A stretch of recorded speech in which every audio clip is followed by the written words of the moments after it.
The second thing we have talked about, but I want to put it out there for the audience. The other thing that I know about 2023 and Jason Pritchard is you've tightened up what I call your buy box. You might call your area, whatever you want to call that. You got a little loose the last couple of years. That's not happening, right? You'll take those leads and you'll outsource them. You'll make money another way. You're not going to tie up a big commitment, a big project, all of those things. And again, I don't think a lot of people are doing that. I think they're like, damn it, I can't find anything in the Fresno market, for example. I'm going to go to Chowchilla, or I'm going to go to Hanford, or whatever. And that's, again, this is about getting tighter, not wider in what we're I doing. agree. And we've been fortunate. I think a lot of the moves that we've made, Zuber, leading up to where we're at now puts us in a position where we're not forced to do anything from a place of desperation, right? Exactly. And I posted about this like a week or two ago on my story about just making some of the investments into our rental properties and into some of like our portfolio that pays us every single month, right? Like we're in a really good position when it comes to that. So like on the flipping side of the business, we are hurting a little bit, but our rental portfolio has never performed better than it is right now, right? So we're in this position where we have consistent regular income coming in from rentals, coming in from the agent side of the business, coming in from commissions. We're doing these other things where we have been able to say, nope, this isn't the right deal. Whereas maybe this time last year, because of what the market's doing, we would have been more aggressive. Now people are going to have to try to force those deals because they don't have money coming in from other places, right? So you have to be really, really careful with because if you make too many of those bad decisions and you can't come back from those, it's game over and it can turn very quickly on you guys, right? Yeah.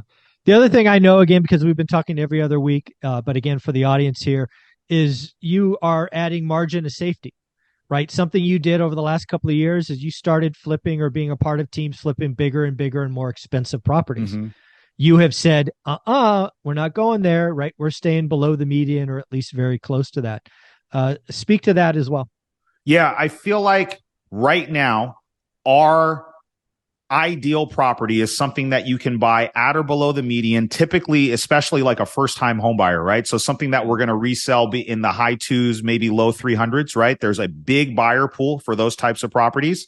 There's still a shortage of those properties, frankly, believe it or not, right? Even though it feels like, and it has, inventory has gone up and we have access to more stuff. There's less buyers, so demand has gone down, but we still don't have a lot of houses that are nice and turnkey for people that are buying for the first time, right? So I like to go and play in that arena right now. And so we're sticking with those properties. Those are the ones that we're going to be in. We're not taking on these large, humongous, like fire damage properties, things that are going to take a year for us to complete because nobody knows what the market's going to do in a year, right? Anybody that tells you that they know here's where rates are going to be in a year, or here's what the market's doing, it's just speculation at this point, right? So we want to mitigate as much of that risk as possible. We want projects that we can be in and out of really quickly.